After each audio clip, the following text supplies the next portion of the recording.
The second that you go to compete for something, it just changes all the elements of what it was you were doing. A lot of self-doubt can creep in, injuries can creep in, everything just gets to be weird, and you're like, man, I just need like a day. A decision to wake up earlier causes a cascade of disciplines, hopefully, that will allow you to wake up earlier. I need to go to bed earlier. And going to bed earlier is the decision to cut off part of yourself that says, I don't really need to sit here and watch TV for 3 hours. And that's kind of what you're doing, I think, when you're making these decisions to do something new and different. You're kind of chewing off, chunks of your former self. And it's not an easy thing to digest. It sucks to have to, leave some of your bad behaviors in the past sometimes because they protected you. Like they've served you in some way. They served their purpose. Yeah, yes. They served their purpose, and now you're on to doing something else and becoming someone else. What do you think about these lats, Andrew? Dude, I don't think we have a wide enough lens for those lats. Look at that. Yep. I've been training with Kenny, some anabolic activities. Lots of testosterone going on in that gym. He's so fired up too. It's pretty awesome. Yeah, he's pumped. He's just like happy. Mm-hmm. He's happy to work out. I actually asked him in an anabolic activities episode if he uses like anger or rage or anything when he lifts, and he's like, nope. He just like really loves it, just really enjoys it, likes bodybuilding, and that's probably why the kid's so damn big. Yeah, makes sense. Big as a house. Yeah. The start of anabolic activity seems to be going pretty good. People seem to be excited about it. People are super digging it. Yeah, and so if you guys missed out, check out the YouTube channel because we got a whole nother podcast going on while we're doing this podcast. But anabolic activities featuring our boy Kenny Williams, and the kid is going places, and it's really cool to be able to kind of catch him early. Yeah, we don't know where he's going. But he's going He's somewhere. going somewhere for sure. Yeah, going somewhere further than what we're doing. He is going. We're also going to be doing what you guys can look forward to. We got a project that we're working on with Jake Benson and Joe Sullivan as well. So give us some time. Please be patient as we get our footing with some of these new podcasts. But it's all really exciting. Yeah, building a network. And welcome, everybody, to Saturday School. Might as well just jump right in. Yep. And another episode of Saturday School. I think a lot of times these are dropping now on Sundays, which doesn't mean that it's Sunday school. What it does mean, though, is that we are not a day late with our delivery. We are a week early. So you can thank us. Yeah. All checks payable to Andrew Z and the Power Project. Yeah. You guys are a week late. Right? Time's funny that way. Yeah. Yeah, I know. People don't even know what they're talking about. No. But we do. That's why people are tuning into us. Especially because it's actually a Monday. We're not tuning into them. I'm not listening to them in my car being frustrated about how we're not saying the right stuff. Or how they're not saying the right stuff. Yeah, it's okay. But they think that we don't know what we're talking about. And that could be true. Could be. But today we're going to get into a topic that I think is really cool. Andrew sent me over a voice memo. We're all buddies here. We're all friends here. We try to help each other out the best we can with many different situations, including just, life situations, and sometimes just preparing for a contest, or we wish each other well. We try to support each other the best we can. And Andrew just was kind of pointing out to this kind of fuckery that's going on. Sorry for the F-bomb. The screw jobness of this tomfoolery of competing, where it just changes everything. The second that you go to compete for something, it just changes all the elements of what it was you were doing. An example could be something like a powerlifting meet.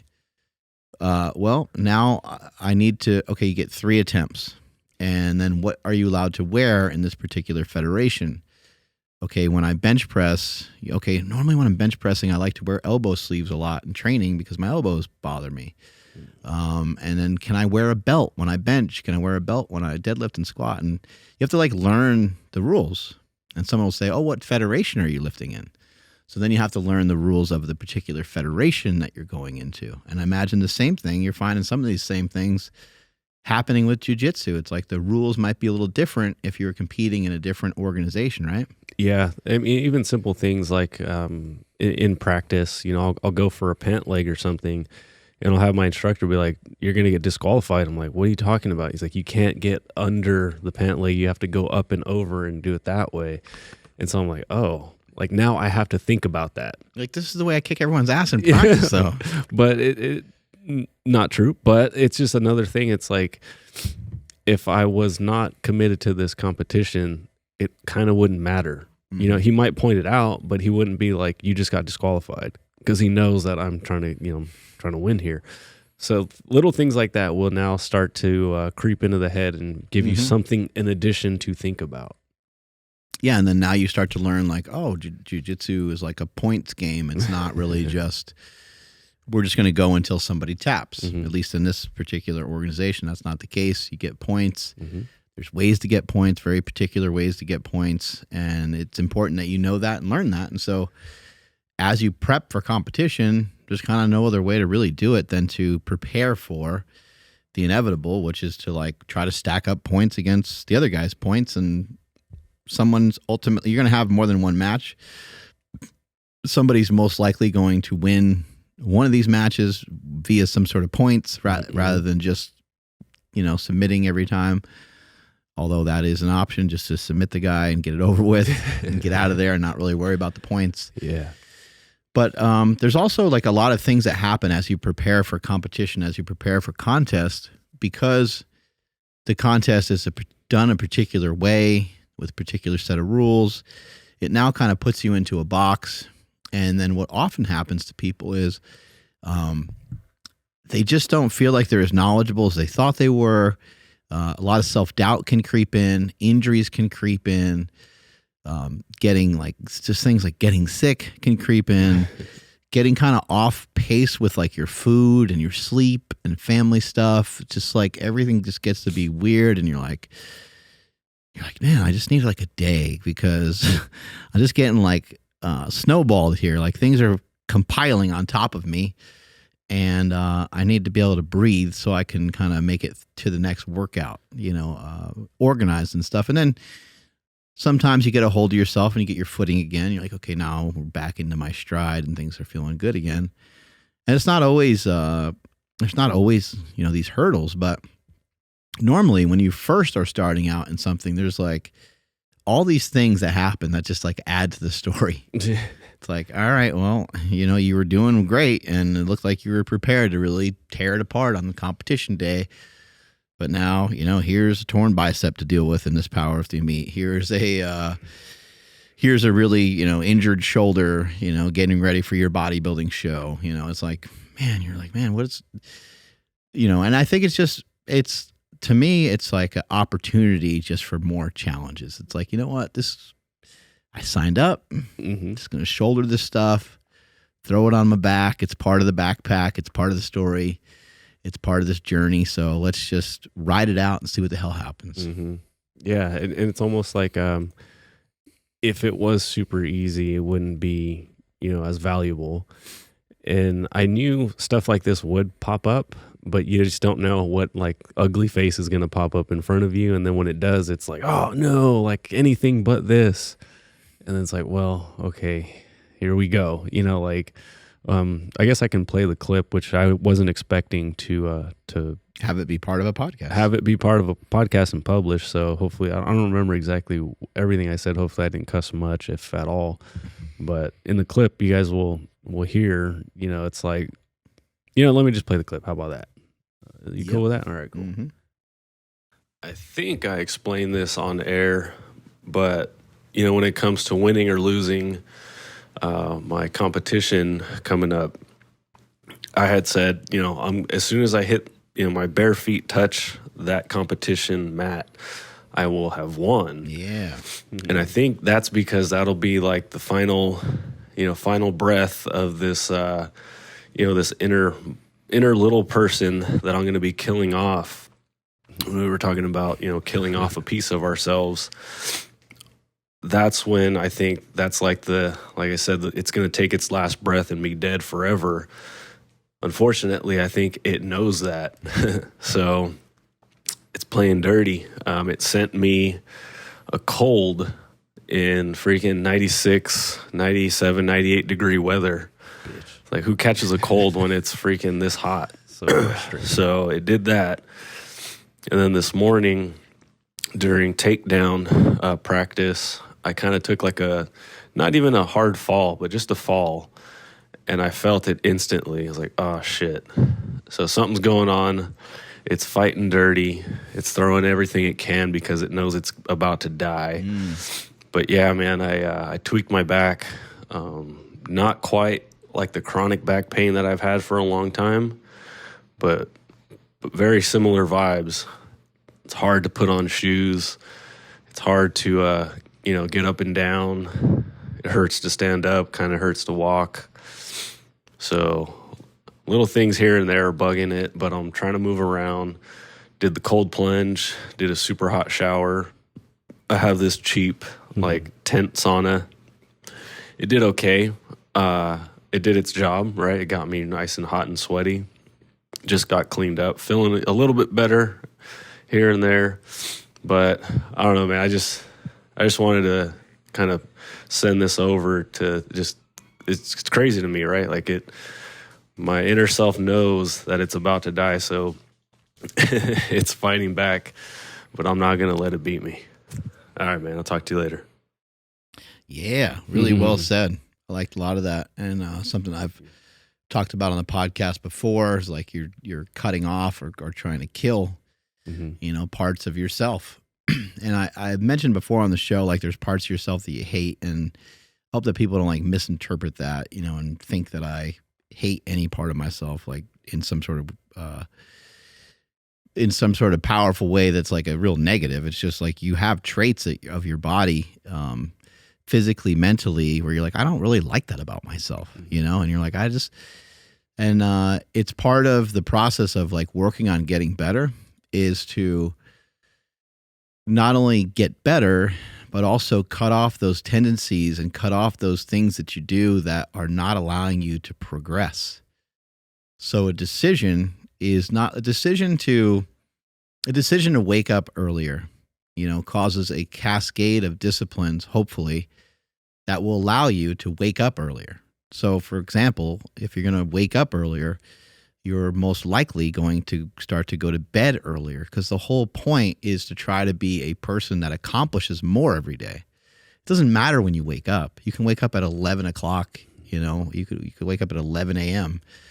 or you could wake up at noon every day. When you wake up, you work like an animal and you're organized, that would be fine. But most of the time, in most cases, people that wake up past like 7, they're usually like running late to work, and they're, just not, again, it's not everybody, but a lot of times people that are in that category they're not where they want to be in their life. And you're thinking in your head, man, it would just be easier if you just woke up earlier. Like there's a lot for you to do. You're 30 years old and you're trying to make a living, you're trying to make a career for yourself, and you're not even awake until 8:30? Like, that's unacceptable. It's not unacceptable. It's the way that you are choosing to live your life, and it's totally understandable. But again, most of the time, in most cases, the person that wakes up earlier is also smart enough to say, I need to go to bed earlier. And going to bed earlier is the decision to cut off part of yourself that says, I don't really need to sit here and watch TV for 3 hours, even though it is a good time for me to enjoy a meal with my wife, with my family. This is awesome. It is fun to watch a little bit of TV with everybody, get caught up with everybody. Maybe we watch a show, like a lot of families, a lot of couples have a show. Great. But how long do you need to do that for? Especially if you're somebody that's trying to be better, get better. So that's when you talk to your wife and you say, listen, I need to make some, I really love jujitsu. This is really fun for me. I really love lifting. I love being at the gym. It makes a huge difference for me. So over the next couple of weeks, I really want to work on trying to get to bed earlier because I don't really think that it's a good idea for me. Probably not a great idea for you either. Like we just kind of sit there and we're not even really talking. We're just like in front of a TV or whatever the hell it is that you're doing. Maybe you're in separate rooms. Maybe one's watching TV, one's reading a book, the other one's messing around on their phone. And it's just not anything that's like productive. It's not moving anything forward. And I'm not saying that everything that you do has to move everything forward all the time, because that can be hellish as well. But, how about that is a good opportunity for you to figure out, how do I get 7 or 8 hours of sleep? Because if I can get 7 or 8 hours of sleep, I'm going to be able to recover from each and every day. And if I can recover from each and every day, and I can handle each and every day with low stress, I'm going to be a monster. I'm going to be able to handle a good, strong workout. I'm going to be able to handle a jiu-jitsu class. I'm going to be able to handle my kids when I come home, and my family, and all the other responsibilities that I have much easier, all because I developed a cascade of disciplines that fell downward from me deciding and making a decision to just simply wake up earlier. And that's something that I did long ago. I know that you joined in on a lot of that. And we see Nsima now wakes up, an hour or two probably earlier than what he was doing before. It's not necessarily like, I hashtag like beat the sun and some of these. It has nothing to do with the time necessarily. It has to do with the organization and the decision to cut off that other part of yourself that was really just unproductive. And if you're facing the truth, most people, like I would estimate that we just wouldn't have obesity in the United States. I'll just flat out say it as a pretty profound statement. If people stopped eating at 7 p.m. all around the United States, like I don't think we would have obesity, because I think that is where the devil kind of sneaks in, and the idle time sneaks in, and idle time is the devil's playground. And you're in that loop. You're in that loop. You're like, you blast through the day. You did all the stuff for the day. You put in some good sweat. You did some work. It felt like a stress bomb of a day. And then you get home, and there you are back in that loop. You're like, I need all these things because I was so stressed. Mm-hmm. And it's actually an illusion.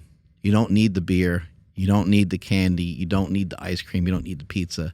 You need the exact opposite in that moment. You need to become a savage. You need to say, the best thing for me to do right now is for me to eat a healthy meal, watch a little TV, unwind, of course, maybe go outside or walk or whatever your way of, read a book, unwind, get the rest that I need so I can kick the shit out of the next day. Yeah, and just to kind of go in on sleeping a little bit later, like, no, it's not an issue if you do sleep in a little bit later, unless you wake up and you're like, I fucking hate my job, or I wish I could change X, Y, and Z. It's like, all right, hey, we're gonna go to a restaurant. We're gonna have 10 people with us. It's gonna be Friday at 6 p.m. You go to the restaurant and they're like, oh, for that many people during the busiest time of the week, all right, it's going to be like an hour and a half wait. And then you being surprised that it's going to take that long. On a Friday night. You know what the heck you're signing up for when you do that. So if you are sleeping in, I'm not saying that like we wake up and we hate ourselves or anything, but like if you're sleeping in, then you should probably be pretty happy with what's going on, because not much is going to change if you continue to keep going down that path. You can afford to sleep in. Right. Just like you can afford to eat the pizza and stuff when you feel like you not only are comfortable with your body, but you're comfortable with your accomplishments, with your nutrition. You're like, you know what? I did get a pretty good handle on my nutrition in the last 6, 8, 10 days. And even if you are a heavier person, you're like, that's really cool. I could use a reset. I could. It would be nice if I had a slice or two of pizza and then went right back to it. And people need to be cautious with that, because that kind of thing can be like the banana peel that makes you kind of slip down that mountain too far. So you got to kind of judge that for yourself and kind of know thyself. But I think, what you're pointing out and what you said in that message about these things that are kind of coming your way, man, I thought about a lot of things when I was getting ready for that Boston Marathon. I was like, man, like one slip in the shower, and it's like, what makes you think about that? I've never had a slip in the shower that's really been like some major setback ever. I mean, now I'm going to, now it's coming, you know? Now you're going to install those like grippy things that you see in hotels. Yeah. I'm actually like it sounds funny, but like as a person, just a human, just like walking around, I'm very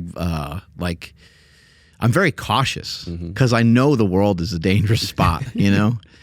I feel strong. I feel powerful. I feel fast. I feel like I could run away from somebody. I feel like I could beat someone's ass if I needed to. Like, I feel good. I feel like I can, handle myself well. I feel smart enough to, like talk my way out of a situation, or I have enough money that if something happens that's weird, I feel like I can, pay my way out of certain weird spots or whatever. If I have a car issue or forgot something or whatever, I just go buy something different. So I feel like secure in a lot of those ways. But for some reason, when you kind of sign on the dotted line and you sign up for something, you feel really vulnerable. And just the smallest things, they start to pop in your head.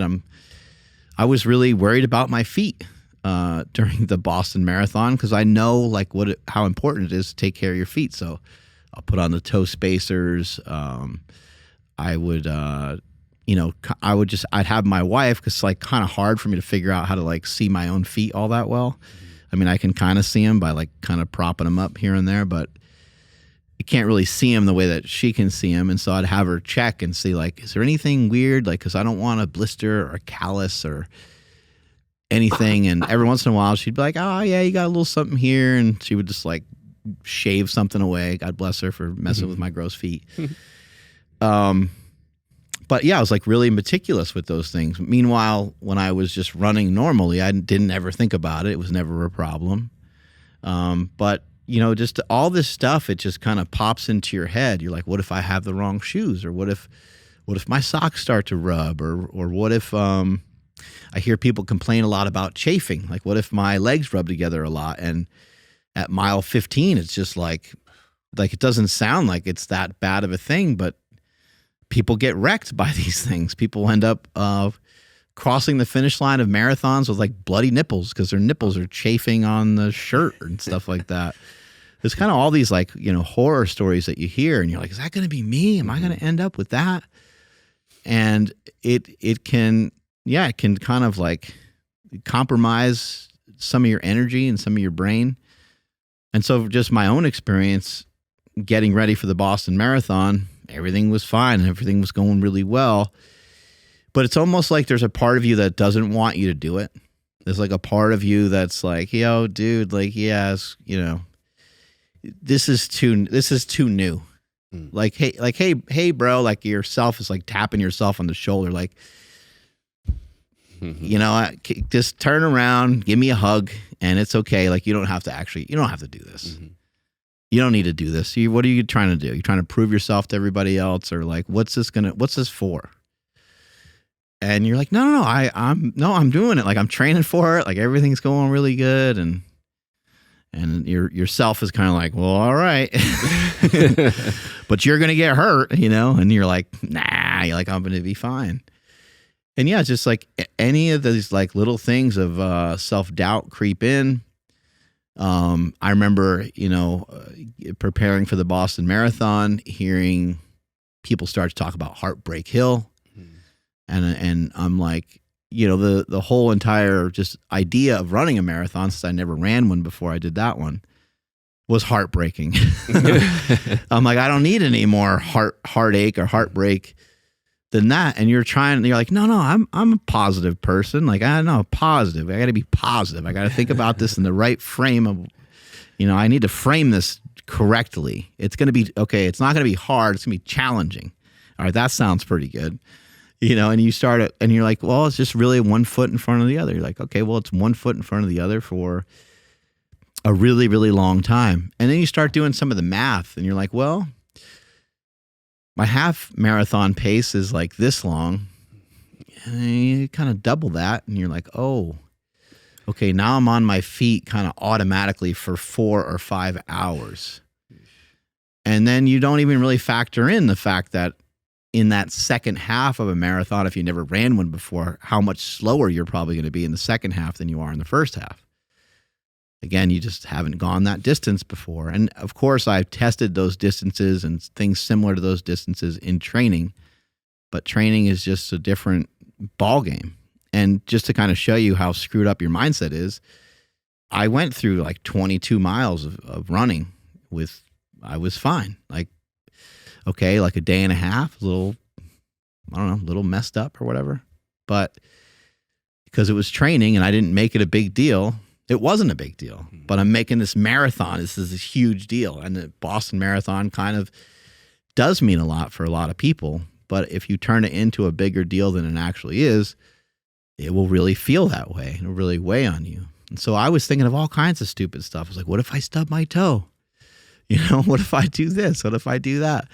A lot of times in the gym, I'm training barefoot. What if I drop a plate on my foot? Mm-hmm. That'll be that kind of thing. And what I was really concerned about more so than anything was just cramping. So I've had leg cramps from the time I was young. Whether it be sleeping or getting done with a football game or whatever. Powerlifting. I remember the first time I totaled 2,500 pounds. It took me like an hour to get into my car because I had like a regular kind of sedan and I was trying to like get into my car and my leg kept cramping up.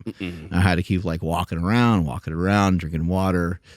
And then finally I was able to get into my car and crush the shocks with my 300 plus pound body and drive home. But, so I was really concerned about cramps, but then there was another side of my brain where I was like, hold on a second. When have you ever been on a run and you just cramped up and just seized up and like you had to like call someone for help? Like, well, dude, it's never happened. Like you've had little tiny cramps in your legs that bug you and you didn't even have to stop. You just had to change the way you were running for a moment. So who cares? Mm-hmm. And you always have enough hydration with you. When you do the Boston Marathon, there's aid stations everywhere where they have water and hydration. Sometimes they even have like fruit. There's people around the whole time. So if you feel sick or weird, you could just ask somebody for help or say, hey man, I'm getting dizzy. I don't know what's going on. And so you try to talk yourself back down from all that. But the second that you sign on that dotted line, a lot of weird things do creep out. And I think what you mentioned there was really well said. Like, there's a part of you that you're trying to kill off, and that guy he won't die. He's not going to die easy. You got your knife out, but it's like in the movies, like the guy's defending it really well. You can't quite figure out how to get the blow to just knock out, I guess, like your inner bitch in a way, right? Mm-hmm. Yeah, and he's playing dirty. And then the thing about when you do sign on that dotted line is your training's hard. The nerves are kind of amplified now because there's a little bit more purpose. Although the purpose is nice because then you have a good focus and you're like, I know I need to go train Monday, Tuesday, Wednesday, like for this. But then there's the other side, which is like all of this, all the tough training, the uncomfortable, nervous feeling that you have pretty much all the time when you think about it, all of that can go away if you just say, I'm out. No one's going to think less of you. Family's still going to love you. Podcast is still going to go on. Training partners will question it, but then eventually everyone gets over it. But guess what? You can kind of relax and be like, all right, cool. We're not going to do that. It's such a weird thing to understand that and also be like, but I really don't want that to happen. A buddy asked me, he's like, so are you going to have to pull out? And I was like, no. I was like, there's no way I'm going to not do this competition. I was like, I'm going to be there regardless of how I feel. I'm like, I just hope that I can feel better from today, up until the event, which will happen. But yeah, this inner bitch it's fighting dirty. It doesn't play by the same rules that you and I play by. It doesn't mind cheating. And it sucks because it's almost like, when you're playing a video game and the computer has like an extra set of skills and it's like faster and it's got better attributes than your character. And it's like, what the heck, dude, you're cheating. And it's like, well, you know what? I just got to put in another quarter and keep going. Cause like, I'm not going to give up. You know what I mean? Like I have to keep going. We'll never stop talking to you guys about how important your sleep quality is and how it can help speed up your health and fitness, your fat loss, your life goals. That's why we've been partnered with and sleeping on 8 Sleep mattresses for so long now. And right now is one of the best times you can get yourself the Pod Pro cover or the Pod Pro mattress because they're having their Memorial Day sale. So 8 Sleep mattresses have amazing technology to cool down your bed as low as 55 degrees. Your side can be a certain temperature, your partner side can be at a certain temperature, and they also have an app that allows you to see your heart rate variability, your heart rate, your tosses and turns, all of these different metrics to help improve your sleep night by night. It is literally the Tesla of beds, and our sleep has been transformed because of it. We and myself used to wake up in a puddle of our own sweat, and now with the 8 Sleep mattress every single night is blissful. Head to 8sleep.com/powerproject for exclusive Memorial Day savings on the Pod Pro cover or the Pod Pro mattress through June 6th. Stay cool this summer with 8 Sleep, shipping the US, Canada, and all those good places. Link in the description down below. When you were prepping for your marathon, did you have that same thought, which was like, man, all I have to do is just not make it to bot. Like I could just, no one like, oh, okay, yeah, you didn't run a marathon. It's pretty easy to say no to. And because not many people are willing to stand up and do it. Did you have that conversation with yourself of like, no, man, I can't quit now?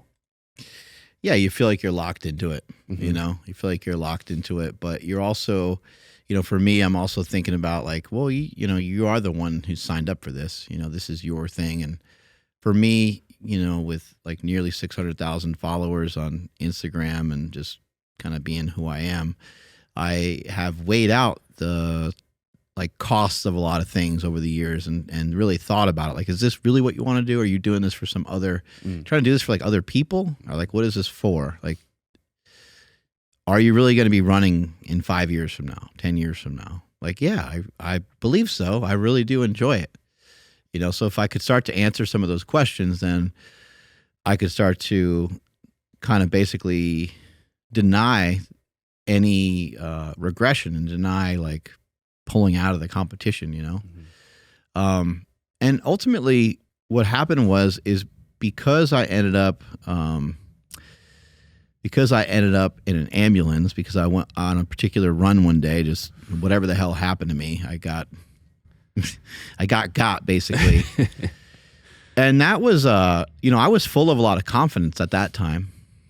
I was feeling really good. I was 10 weeks into my training. The training was going really well. And then when something like that happens, you start to question a lot of stuff. And so I started questioning some of my training and what I was doing with my coach, Dan Garner. And really, it was just like a one-off thing. I don't exactly know what happened on that particular day, but my blood sugar felt wacky or I just whacked myself just silly by training really hard. And I have not felt that from running before. So I didn't know exactly what that, felt like and what that experience would be. And I probably just needed to sit down and drink some water. But I thought I was having some sort of like glucose thing going on. I had an issue with like my sight and stuff. I was like, man, this is really weird. Things were going foggy. And then long story short, I drank a bunch of orange juice and spiked my glucose the opposite direction, got very ill, got taken away in an ambulance from Starbucks in Davis, which was kind of funny. But I mean, I got very, very like jacked up. I got really screwed up. I could not get myself from the stool that I was on to the gurney that they had to wheel me out of there. I was shaking too much. And they're like, big guy, if you fall, this is going to be hard for all of us. So let us know when you're ready. Do you need a good amount of help? I was like, I need everyone to help. I think I can't really move well. My whole body was just trembling and shaking. My mind was still there and I was still good. And even though I didn't really feel sick, I was vomiting a bunch, which was interesting. But anyway, long story short is like that really humbled me. And maybe that came at the right moment, because from that day, even though I changed my training up for a brief moment and did some different things to try to get back into training, like, pretty casually, it was kind of from that moment onward where I was like, okay, you kind of experience like that's kind of the bottom, that's kind of the worst that could happen, and I just experienced it. So I'm not scared of it. It's fine. I never really thought my life was compromised or anything too weird like that. So I was like, I obviously don't want that to happen again. But I was just like, when I go and do the competition, it is a marathon and you just run it whatever way you run it. I'm like, why would you do anything different than anything you've ever done before when you've been very successful by just following your own heart and following your own intuition? It works every time. So why now? Why change anything now? Why try to run anybody else's race? Why try for any sort of time commitment? Why try to be fast? Why try to be faster? Just do the marathon. Just do it the way that you want to do it, the way that you know how to do it. And the only way I know how to do anything is just very slowly, very methodically. Like it's going to take me a while to do this. There's things that I still see on Instagram from businesses, from friends, from people that are maybe further ahead of me. And I always congratulate, and I'm always like, that's really cool that's what they're doing. Sometimes I can just also say, well, that ain't me. Like, that's good for them. That's cool for them.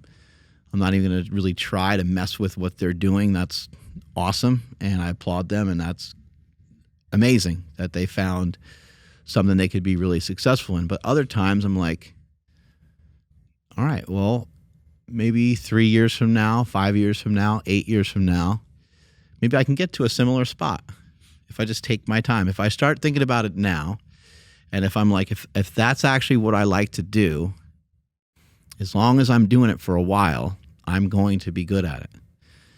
And so with this marathon, that day where I got jacked up was really helpful, because I had a day or 2 or 3 to really sit around and not do much. I couldn't, I wanted to run, but it wouldn't have made any sense. It wouldn't have been smart.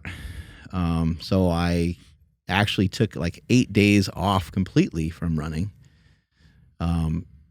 And with the mindset of like, you're going to be better when you start running again. Like, you're going to be, because you're calming down, you're chilling out, and this is kind of what you need. And so I did that. And when I did come back to running, I did feel better. I felt lighter. Any little nicks or any little things that were bugging me were all gone.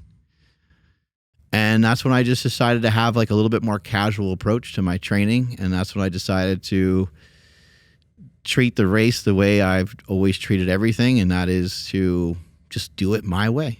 Like, literally do it. Like, there's nothing to, if you do something your way, there's nothing to be scared of, in my opinion. It dials everything way back. You're like, you know what? I'm going to do this the way that I trained for it. And I'm going to do this the way that feels good in my heart. Mm-hmm. So when you compete, you can think, I'm going to be the same guy that, when people come in on Tuesday morning, Wednesday morning, Thursday morning, Friday morning, when people see me rolling in the morning, like, that's going to be me on game day. Like, I'm going to be the same guy, and I'm going to play the same game. And the same things that are said about me in practice that are positive are going to be the same things that are going to be said about me on game day. Like, man, I told you were good at that. Man, you are really good at sweeps. You are really good at, A, B, C. And if you're just playing right into all that, and this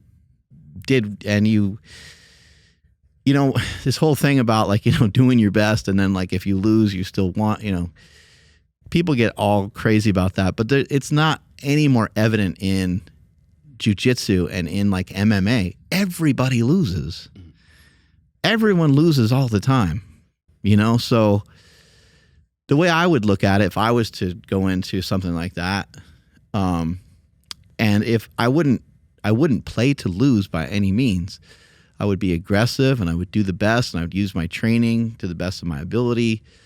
And it'd be cool to have the support of your teammates and all that stuff going into it. But at the same time, you know, I would think it's like a blessing to lose one or to even lose the first one. Be like, boom, got my first match out of the way and shit.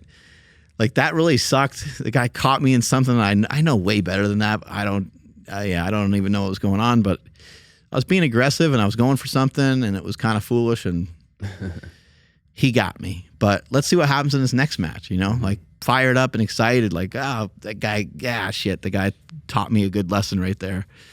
I'm going to go and try my skills against, you know, the next chump, basically.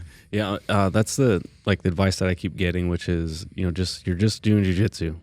Like you get to do jiu-jitsu on a Saturday. And like, that's a really cool way to look at it.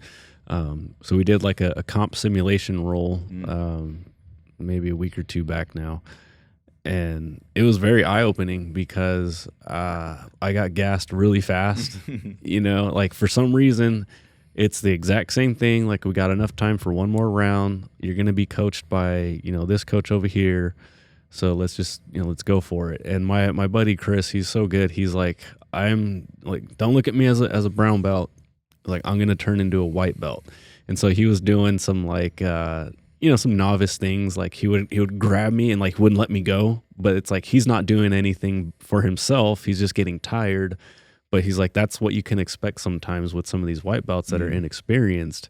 He's like, they're just going to like everything. And I'm like, okay. But even in that moment, I'm like, oh, this is a comp roll. And all of a sudden now my, you know, heart rate goes through the roof. And I'm like, okay, I got to stay calm. But it's, you know, again, you put that stamp on it like, hey, this is a little bit more important. And then all of a sudden you care about it so much that your freaking nerves go through the roof. And then it's like, oh, wait, hold on. What's going on here? You know, I go, okay, just go play jiu-jitsu guy again. You know, that's kind of what I'm going to have to keep trying to come back to. Like they call it, I think like a bullpen when everyone lines up and as they get ready to go touch the mats, you know, for their competitions and stuff. I'm kind of playing that in my head. The one thing that I keep telling my buddies that like really sets me off is, you know, I'm like, hey, I'll probably have you like next to me, right? You're my coach. Like when the referee signals me to come out, I'm like, I still can't be calm just thinking about that. And he's like, huh? And I'm like, cause look, you're right here. I'm next to you. I'm safe. I was like, when I walk out there by myself, I'm like, you're not next to me anymore. And he starts laughing. He's like, oh, I get you now. So then he's been sending me clips of himself walking out onto the mat, totally calm, totally chill. So in this time where I'm not able to roll on the mats, I'm doing a lot of that stuff, which is like mentally trying to work on things and then also watching a lot of tape. You know, I got to try to get my mind right and kind of get a game plan going and just not lose touch with jiu-jitsu while I can't necessarily do it. But doing the stuff in the gym like I did today was really good. And doing all the things that I can do and not focus on the things that I can't. 100%. What was coming to mind during when you were saying some of that? Oh, we have that thing where we're talking about like cutting away, and we got that the image of that snake. So if we could find that little clip, but there's something that kind of came to my mind. I'm not sure if I'm saying this correctly, but Ouroboros, I believe it's called, is you know, the snake, the cycle of life. Kind of it looks like a snake kind of eating itself, and that's kind of what you're doing. I think when you're making these decisions to do something new and different, is you're kind of chewing off, you know, chunks of your former self. And it's not an easy thing to digest. You know, it's like it's kind of a life and death cycle, and it sucks to have to, you know, leave some of your bad behaviors in the past sometimes because they protected you. Like they've served you in some way. They served their purpose. Yeah, yes. They served their purpose, and now you're on to doing something else and becoming someone else. I mean, think about like your fingernails. Like it's good to have some fingernails, right? But every once in a while you got to clip them back, or toenails, same thing. Every once in a while you got to, and that's what the word decision means. The word decision is a Latin word, and it basically means to cut away. So you're trying to cut away at your former self. You're like, I don't need these parts anymore because they're no longer serving me, and I want to move forward with the things that I believe are going to be in my best interest in the future. Mm-hmm. So let's see if you can play this clip. The Egyptians believed the image of Ouroboros covering Ra Osiris was a symbol for the beginning and end of time. It's also a reflection of the belief in the chaos that envelops a world and the order and the renewing that comes out of the chaos. The Ouroboros eventually slithered out, pun intended, from Egyptian culture and into the world of the Greeks, where it was given new interpretations. Sweet, that's cool. Mm-hmm. Yeah, I mean, that's amazing. Like we talk about it all the time, like trying new things, doing new, like why do we do that? You know, why do we explore new things? It's so that you can decipher like what old things, you know, what are the old things that you believe in? What are the old things that you like? Are those things still the best things for you to keep and to do? Maybe they are. You know, maybe you'll always cycle back through to those things. Maybe that, you know, maybe for the rest of my life, maybe I'll always circle back to powerlifting. Nothing wrong with that, but why not test powerlifting against bodybuilding? Why not test powerlifting against other movement patterns and see, like, does this really, I mean, that's what the Power Project podcast is all about. We're scientists in a way. We're taking our ideas and concepts and saying, like, what do these really equal? You know, what is this all about? I think for Nsima, you know, with its athleticism, he he had other sports where he could test his athleticism, and people could say, yeah, man, he's super agile, like soccer player, unbelievable. But like, what greater sport than to test your athleticism in kind of like a combat sport where you got like these massive puzzle pieces to try to move around and to figure out simultaneously while moving really fast and moving really powerfully. So I think, you know, that's what we're after. That's what we're doing all the time, is we're trying to cut off old chunks of ourselves that we don't no longer believe some of those things. I think Nsima previously was more of a guy who was into like counting calories, and he'd eat a little bit more carbohydrate. And I don't know, maybe his like metabolism changed, maybe a lot of things changed, but it seemed like he doesn't really believe in a lot of those same things that he believed in before.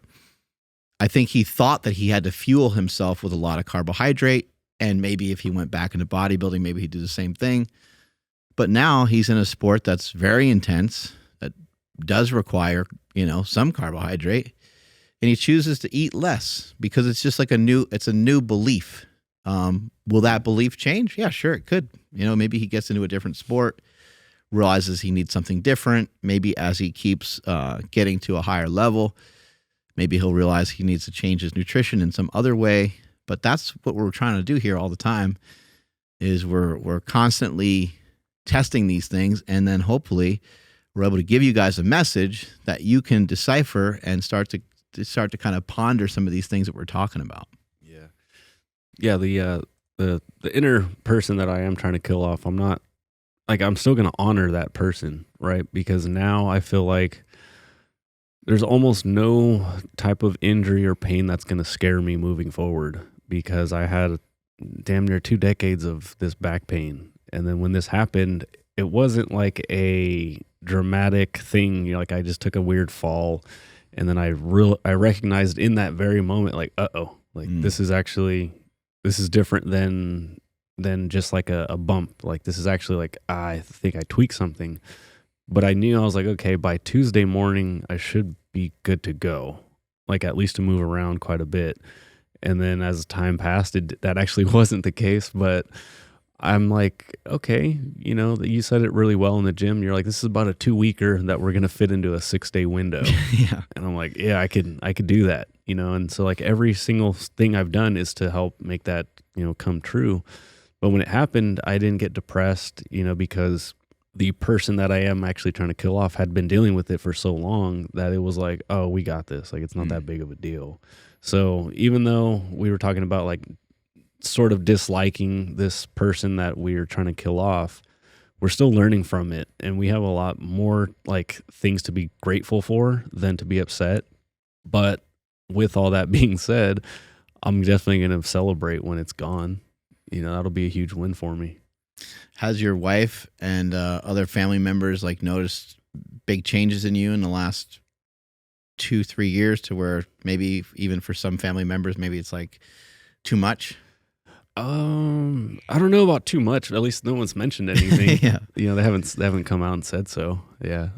My wife, she sent me a text and I was like, I think that's the nicest thing anyone's ever said. And then she was like, oh my God, I'm so sorry. I need to, you know, tell you things like this more often. But basically she was just saying, it was actually, it started because of, I don't know if Andy Frisella posted it or if you reshared it from him about something that you had said, and then like, you know, putting yourself in like uncomfortable positions and like, you know, getting through it. It was probably the clip where I said one of my goals is to build the kind of life that tells you I told you so without having to say a word. Yeah. And so she had been, so that got her super fired up because she actually happens to be reading 75 Hard while that post was published. Oh, cool. And then so she was like, you know, in the book, he talks about like, yeah, doing the hard thing, you know, going and putting yourself in an uncomfortable position. And she was like, I stopped and thought like, holy shit, like you competed in powerlifting. You've done bodybuilding photo shoots. And it's like, now you're doing jujitsu. Like, holy shit. Like, I admire you so much. And I was like, wow, like that's literally the nicest thing anyone's ever said to me. And it came from you. So that's very cool. And then so she was like, oh, you know, I wish I'd said it more often or whatever. Like, but she has definitely like recognized and has commented a lot more since then. But she recognizes that like, yeah, like you are doing like a lot of stuff, like, and it's very cool. And I'm like, yeah, I don't see it that way because I'm just like, oh, this is the thing I'm doing right now. But then, you know, somebody will mention like, dude, I was checking out your Instagram. Like, you've been doing a lot of cool stuff. And I'm like, thank you. Yeah, I appreciate that. It has been a lot of cool stuff. And I enjoy it every minute of it. But as far as like other family members, not really. Are they kind of like thinking you're weird, like with your food and like different stuff? Like they make little, not that anyone's like real negative about it, but are they like kind of like, here he comes again. He was a speech about our feet. Like he's wearing those weird sandals. Yep, like, that's what I was going to say. It starts at the sandals, then up to the fanny pack. And yeah, like, oh, what diet are you on now? And, you know, stuff like that. And it's like, well, you know, kind of, we all should be on a diet, you know, like, I think my mom's doctor, or no, my sister's doctor was like, yeah, you can have a little bit of ice cream here and there. And I was like, hey, guess what? All my blood markers look great. I feel good. I'm pretty healthy. I was like, I shouldn't be eating ice cream whenever I want. Like, you know, like that's bad advice. And then, so like sometimes I can be a little bit hardcore, but then, you know, I bring over a high protein, like fruit dip for everybody that they love. And like, oh, what's the recipe? And then, you know, I'll be like, oh, it's like 2 scoops of protein powder. Oh, that's weird.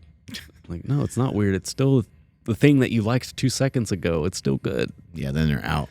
Yeah. Yeah. Then they're like, oh, I thought it tasted a little different. It's like, you guys enjoyed it. Shut up. But it's cool being that person, you know, being that guy that's a little bit on the outside.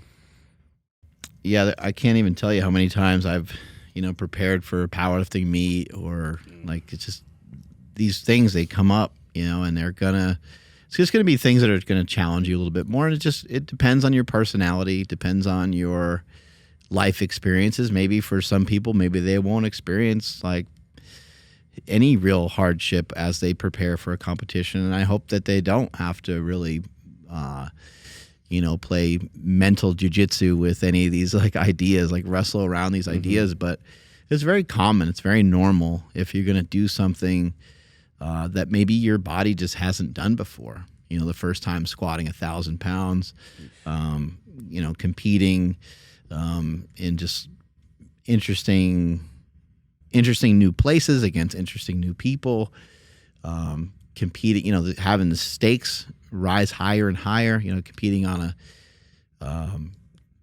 on a state level or local level, state level, national level, international level. Like it's just, it's all it just keeps going kind of up and up, and then you kind of just at some point you kind of recognize, well, everything's pretty much the same. It's just it's a bar and some weights, and it's like you either trained for it and you're going to make it, or you thought you trained well enough for it and you're not going to make it. But it's really not that big of a deal.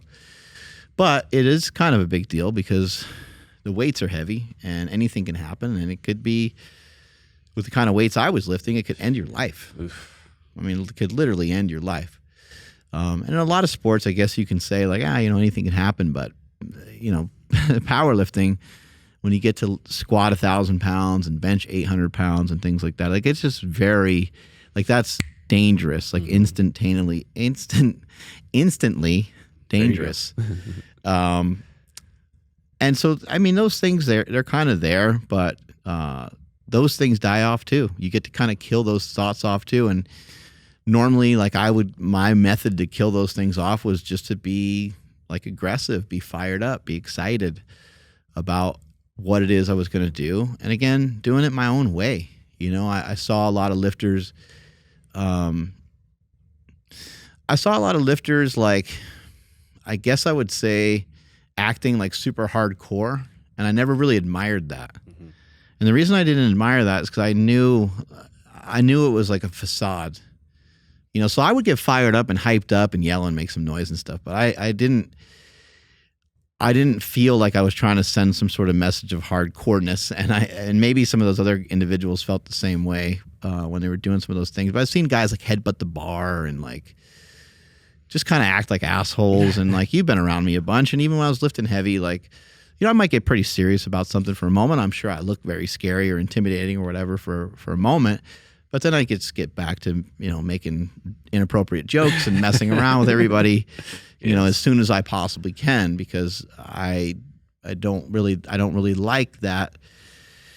I don't like living in that space of like being so like tunnel vision. It's a wonderful spot to be for a moment, but it's also wonderful to be able to just dial that off for a moment. Mm-hmm. And let me go mess with Andrew for a little bit, and then we'll have a laugh, and then maybe I got to do another set and I can go and, dial up that monster again when need be. But it seemed like it happened so many times where I like, slightly tore a muscle. I remember after my brother passed away, after my oldest brother died, I was preparing for the Los Angeles Fit Expo. And it was one of the first competitions I was going to go to where there was a lot of like primetime, really good lifters going to it. And I was really excited. And I think it was like 6 or 8 weeks out or something. And probably like 8 weeks out. And my brother died. And what was cool, what was interesting in that time frame is that I competed in a multi-ply contest 1 week and then completed in a single ply contest the next week. And it just was, I'd never been stronger than that. That was like that moment in time, around the time that my brother died, was when I was my absolute strongest. And so it probably just didn't matter what happened at that time, because I was already like just primed to smash big weights. But yeah, his passing, obviously, like that was devastating, and there was a lot that kind of went into that. But as I started to get back into training, it was like a week later, I'm in the gym and I just like never felt stronger. I think what happened is like I competed 2 days in a row, or I'm sorry, 2 weeks in a row. Got the news that my brother died the day after I competed the second time. And then I took like 8 days off from the gym. Like I went to the gym a little bit. I helped some people. I coached some people and stuff like that. I think I did a little bit of stuff, but I didn't really train like hard because I was like, I don't think my mind's right. And I don't want to like lift weird weight and like just get into some weird zone where I hurt myself. That was my thought. So I took these like 8 days off, and that caused some sort of like super compensation where I was never felt stronger in my life. I went into the gym and I was doing these like rack deadlifts, and I did 4 plates and 5 plates and 6 plates, and I'm just like ripping them. I'm like, this is crazy. And some of the training partner stuff, like, I never seen you move like a deadlift that fast before. And I was like, yeah, it just feels amazing. You know, it's like 675. And I wasn't really thinking about my brother and stuff like that. There wasn't like, it didn't feel like there was like a rage or anything like crazy going on. It just felt good. The weights just felt really good. And then I did 765 and I smashed that for 1 rep. And just as I went to pull the 2nd rep, I felt in the arm. And I was like, oh my God. I was like, that's a torn bicep. And I just kind of like went into the other room at the gym at the time and just kind of sat there. And I was like, man. And I was just thinking of like my brother's attitude and his mindset and the way that he was. And, you know, he would have pissed and moaned and been like, of course, everything bad always happens to me. Like he was that guy to the point where we would laugh at him a lot of times as long as he didn't like kick our ass. But we would laugh because he would get so irrationally mad sometimes. And you're like, dude, like so many great things happen to you all the time.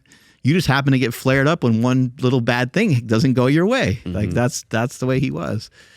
And so I kind of sat there for a moment and thought about that. And I was like, now I definitely need to compete. Like I definitely have to like go do the meet, you know, even though I got sidetracked with a death in the family and now this torn bicep. And I went and I competed and I ended up kicking everybody's ass. It was great. I ended up squatting and deadlifting enough weight to where my opening deadlift won the competition, and it didn't really matter what I made after that. And that was a huge accomplishment. And but all that did was just painted this like awesome story. Mm-hmm. Like it painted this, you know, my brother is the one that kind of dragged me into lifting in the first place. He told me what a pussy I was for not being able to squat without I wanted to use like the pad because I'm like, it hurts my upper back. You know, I was being all bitchy about it and stuff. And he's like, we don't even own one of those. It's like, shut the fuck up and just go, you know? And I'm like, it hurts my neck. He's like, you're not supposed to hold it on your neck. He's like, you got to have it lower. I'm like, there's nothing there. I don't have any muscle there. You know, I'm 15 or whatever, 14.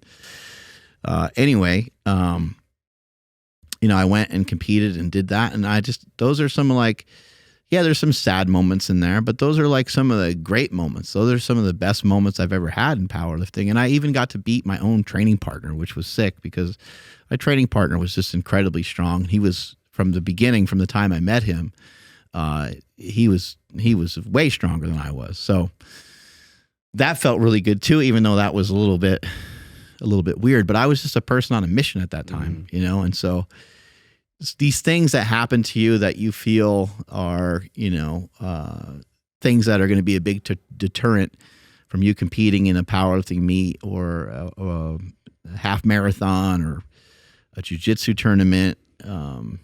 You know, maybe 4 weeks into training, you break your finger or something. You're like, shit, you're probably going to be able to get through it just fine. And there's things are usually obvious.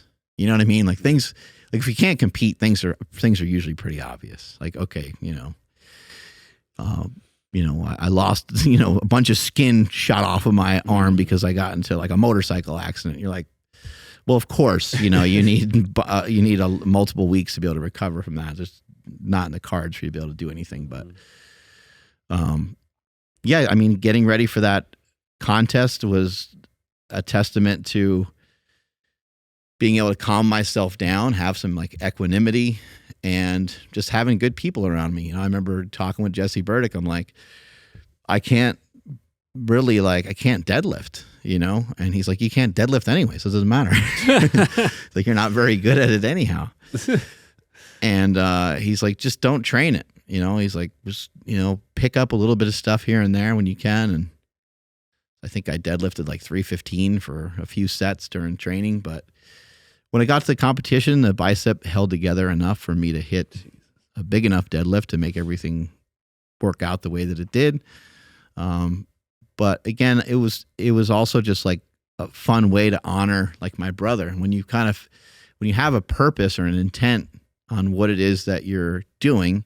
Now I know I didn't really lift for my brother, like he's gone, you know, so that's just whatever way somebody wants to look at any of that. You can kind of look at it whatever way you want. But when I ran the Boston Marathon, it was the same thing. I'm like, my brother had so many insecurities.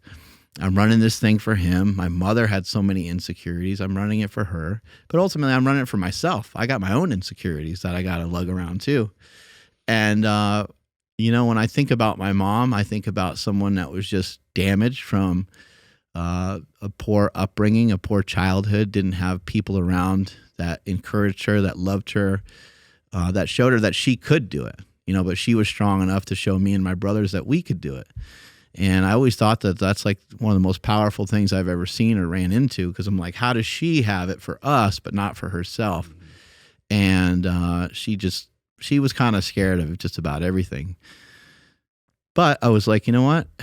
I'm going to put one foot in front of the other for her. She was very courageous and strong to be able to raise us the way that she did, coming from such a shit background. I don't know how she ever did it or figured it out.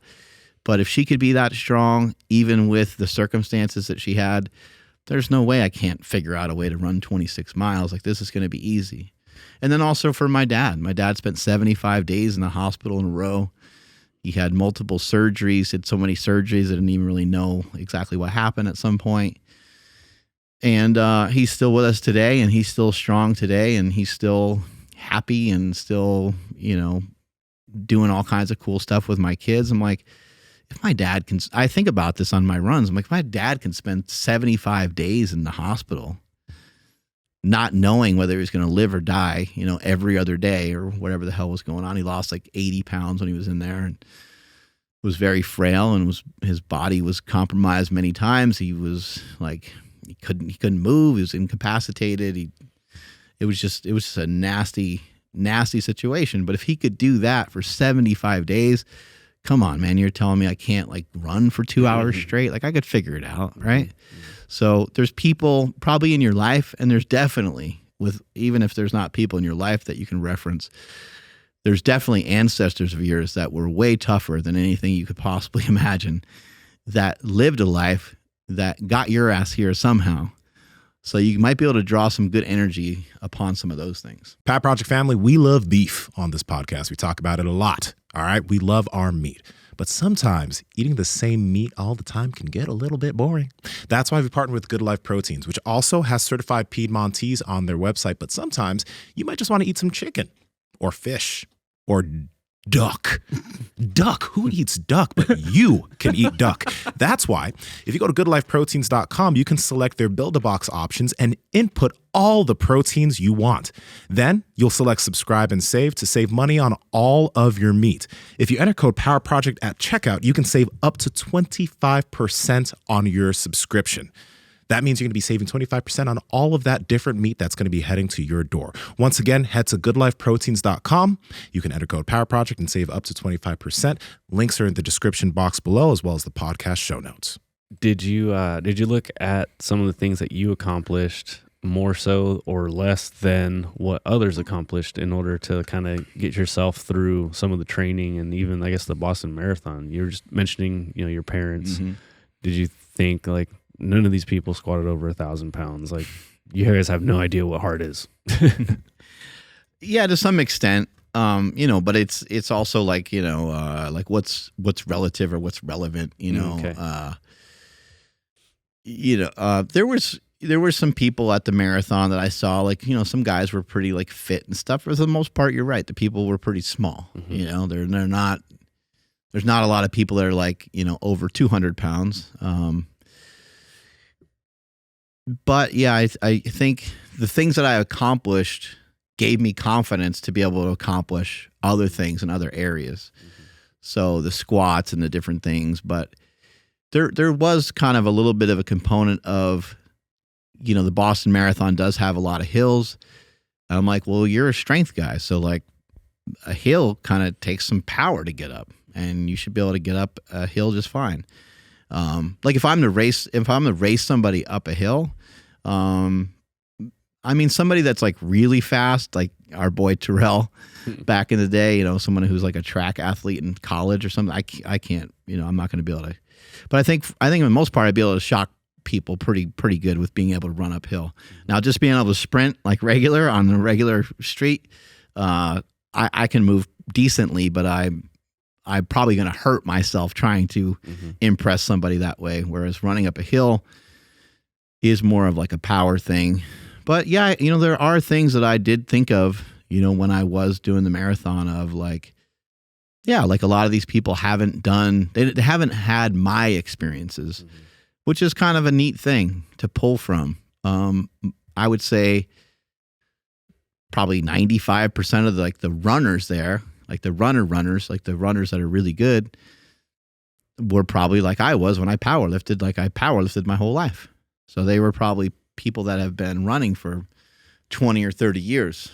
I'm coming in with a lot less experience and all those things. But, running is a very competitive thing. So you'll find people that are, all over the map with how fast they are, how good they are, how much they weigh. I mean, there were some big people running in that were still finished way ahead of me. But they also, they may have been doing it longer than me, or maybe they're just better at it. Not really sure. Maybe they have a background in it or something like that. But, yeah, me thinking like that I'm the only one that squatted, 1,080 and put myself through hard stuff like that. I'm sure a lot of the other runners have put through a lot of hard. There's people that are like running for cancer and all kinds of stuff. So I'm like, they might not have my experiences of what I did, but these people are, some of these people have knocked on death's door, and I don't have any idea what that's about. What about letting go of like the result, like the end result? I know with the marathon, it's a little bit different because, that, like you just said, they've been doing it for over 30 years. You just got in the game. But you still, you weren't going to, I guess you did say you were going to go as slow as possible, but you did run it, right? You didn't walk the whole thing, but at the same time, you also didn't sprint it. Right. For myself, I've said on this podcast that like, yeah, I'm going for a gold medal. Like I want that first place. I want to be, the highest person on that podium because I have to kind of train that. I have to put that in mind so I can train for it. If I say like, I just want to show up and see what happens, then I'll show up and see what happens every day. So how do you, I guess, let go of like the end result? Because I'm not going to be upset if I come in last. I'm going to be happy because like I said in that voice message, which is like, as soon as I touched the mat, I won, like for sure. So how do people, or how do you not get so tied up in like winning and losing?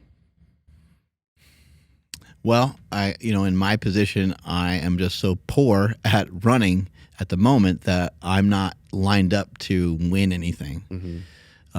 There's not a half marathon or 5K or 10K that I could find that would have people that would be slow enough that I would be able to defeat. So, while there are other white belts like me in running, there's just so many people that are more experienced, that are better, that have been doing it, maybe longer and things like that. They're just more proficient, however you want to say it, that are out there. So like for me to actually like win, it's got to be me versus me. I think an opponent is always a little bit of an illusion, a little bit like Fight Club. You're out there against yourself. It won't feel that way, but at some point it will. Even though I don't have that much experience with jiu-jitsu, it will all come first full circle to where you'd be like, man, this whole fucking time it's been me versus Andrew Zaragoza, and this sucks. Yeah. Because a lot of it is just, every day you're wrestling against your own mentality. Every day your body's like, I don't know, man, your neck kind of, sure about this, man, your neck, what about your neck? What about your body just keeps telling you, your neck. You're like, my neck feels fine. What are you talking about? And all of a sudden it's like you're like, oh man, I guess, yeah. Now that you mention it. Yeah. Or, man, your throat feel a little dry? Like, you getting cold? It's all this like stuff. Oh yeah, that's the worst. Day in and day out. And you see something that somebody else does in class and you're like, I can't do that.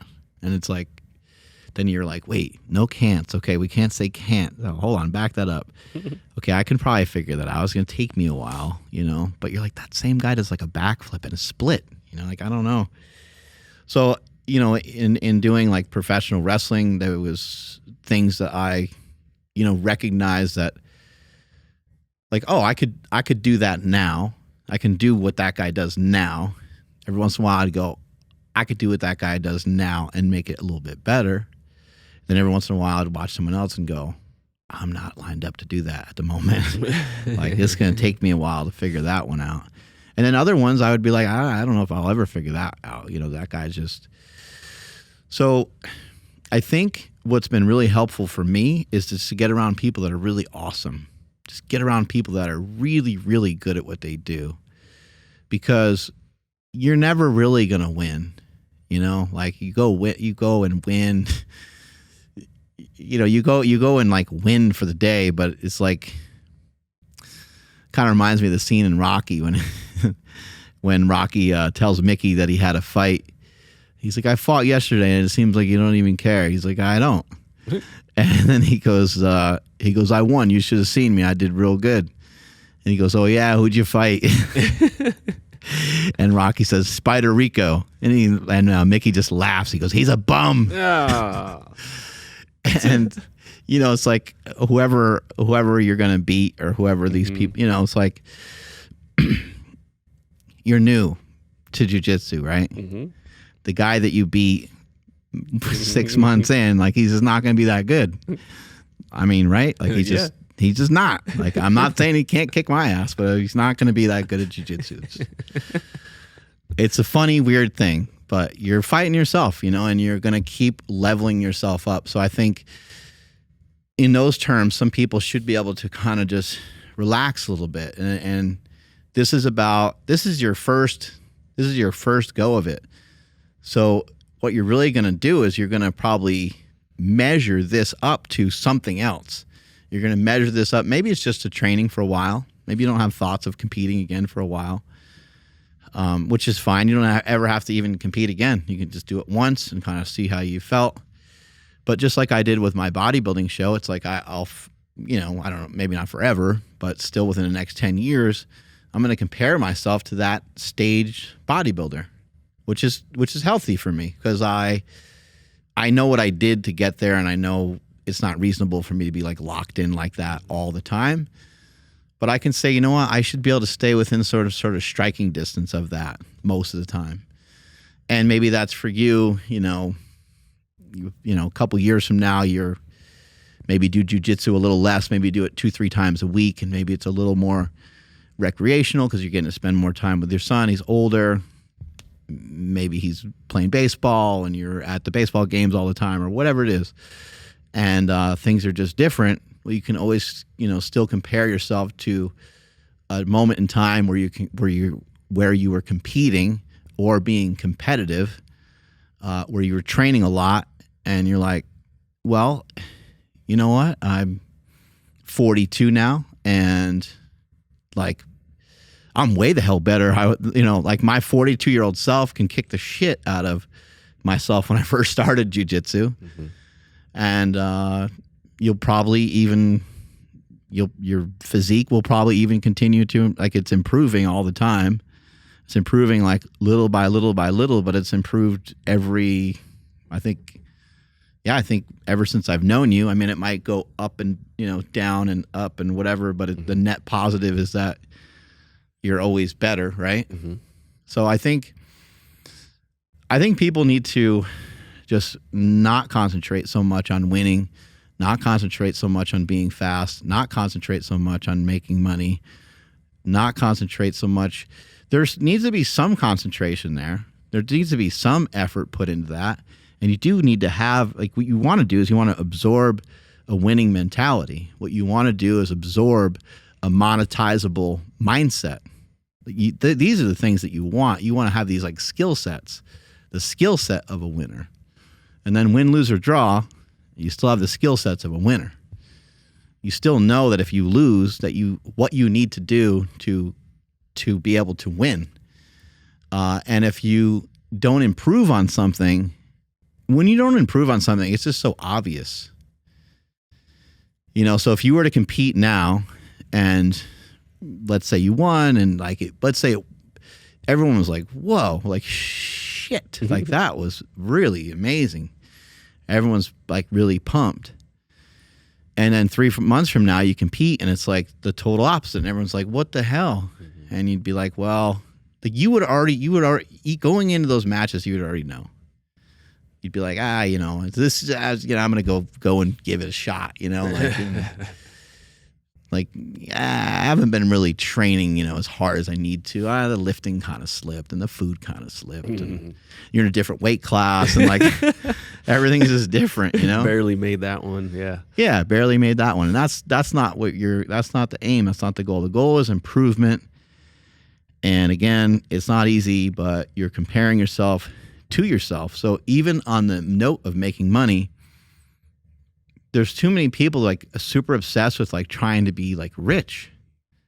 And you don't necessarily, you'd be surprised. Like if you can figure out ways of moving your income upward, you would be surprised at how much money $100,000 is, $150,000, and so on. You'd be kind of surprised and shocked about how much money that really is, especially if you make it consecutive years. You make it year after year after year. You're going to watch yourself be more and more and more comfortable. But you have a lot of people who are like, they don't want to really put the effort in to learn all these skill sets of making these kind of these dollar amounts that are probably way more achievable for an extended period of time. You do $100,000 for 10 years, it's $1 million. People don't want to look at stuff that way, but that's a lot of money. And a lot of people are trying to figure out how to kind of like strike it rich, or like they don't want to do the small thing that's monetizable right now because they don't feel like there's enough like payoff for it. And it's kind of a little bit of departure from some of what we're talking about, but I just think it's a big mistake, because if you can figure out ways to like, it's hard to put into words, but if you figure out ways to like monetize something and just go from 30,000 a year to 40,000 a year to 55,000 a year. I know it's not easy to always figure out how to have your income exponentially go up. But if you can adopt a mindset and you can start to have a winner's mentality and a winner's mindset, you can start to work your way backwards from why do I make what I make right now? And then what is that based off of? And then you can start to think like, is this the right job for me to be able to get $70,000 a year? Because if it's not, then you might need to figure out a different route. But once you start to figure that out, you don't have to think about, F that, I'm quitting this job, I'll never have an opportunity to be a millionaire there. That's not really what you need to do. What you need to do is you need to figure out, how do I have a sustainable income that I can continually raise every single year with the different things that I'm trying to do. And then you can break it down. Like, am I getting enough sleep? How's my health? How's my mindset towards all these different things? And over time, you could start to bring that up. But again, I think people are they're trying to win. They're trying to like, almost just trying too hard. Mm-hmm. And I think there's a slower pace to get there. A medium pace. Monetizing mindset. I think that's a whole nother podcast, but that sounds super interesting that I want to ask you about in another episode. So that's all I got for today. Do you have any closing words? No, man. I think we nailed that one. Yeah, I think we hammered it pretty good. Mm-hmm.